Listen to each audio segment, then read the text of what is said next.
If David wants to join me? So how do we get this thing to turn green? Press the button. Push the button, Susan, it turns green. Questions, right? Say your name and I'll hold it just so it's easier. Jean Cannon, Siesta Key Association. We went to the commissioners recently to ask, we went really through Anderson and went to the commissioners to ask for a full traffic study. And of course, we were turned down. We already had a person who's done it before for the county and laid it out, but we thought it was critical with the 4 or 5 hotels that are being planned, that we start to look at what the traffic really is, what the people are, et cetera, et cetera. And we were just totally turned down, off the table completely. It's just a shame. Well, could you hear the question in the back, okay? All right, well, the question is that they were requesting from the county a traffic study that would predict conditions that would result as these new hotels are coming on Siesta Key.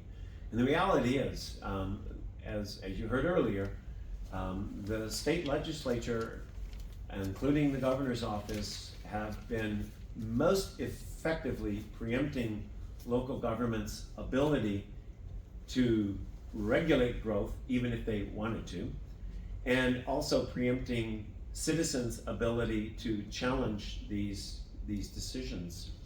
And one of the most egregious of these was the elimination of local government's ability to impose concurrency management ordinances that would say if there's not enough roads, bridges, parks, libraries, utilities in place, that the county commission could delay that growth decision until the infrastructure was in place.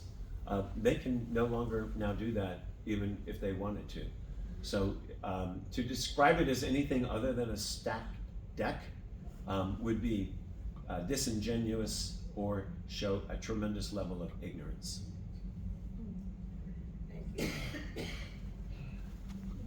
Well, they do show a tremendous level of ignorance. I sat in the county commissioner meeting all day today.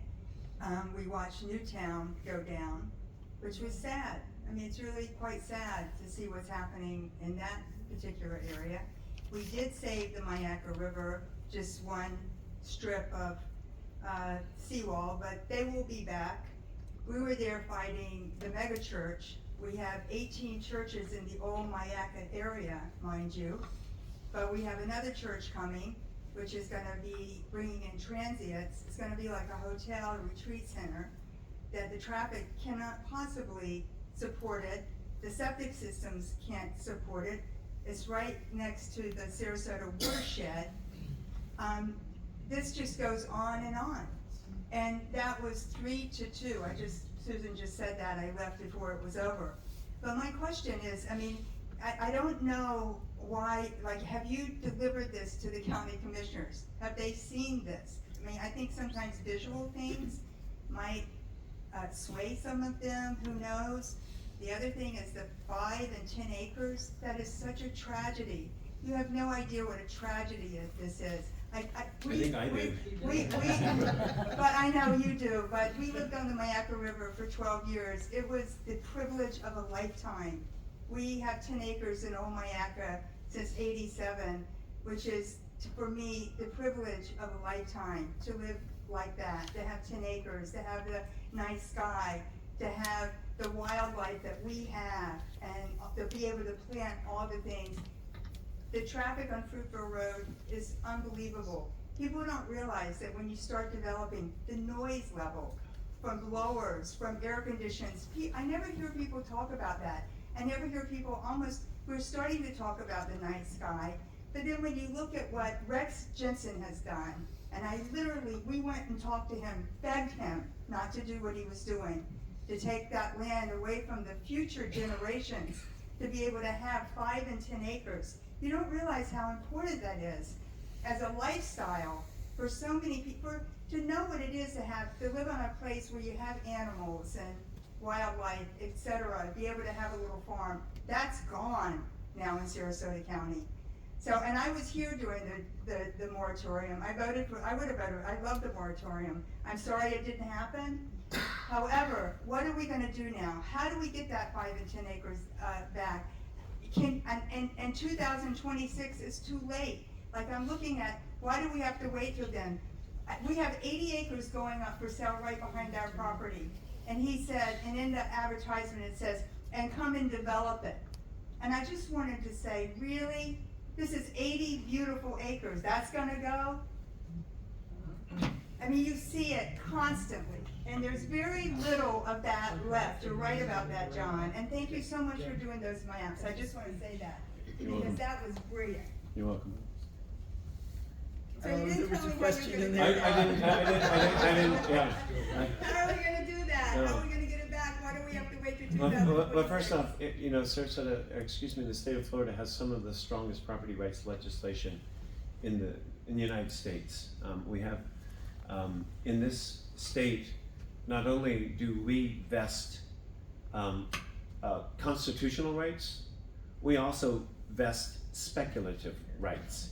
Because we have something called Burt Harris, and if there is a reasonable expectation, then that reasonable expectation is also protected in our property rights legislation. And I would argue that having these comprehensive change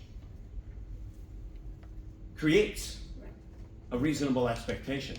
If you have a parcel designated as rural and a parcel designated as high density residential, and they're side by side with the same zoning, I believe that there is a good argument that a land use attorney can make that there is a reasonable expectation that the parcel with the comprehensive plan designation of high intensity residential has a higher land value than does the one designated rural, and most appraisers would do that too.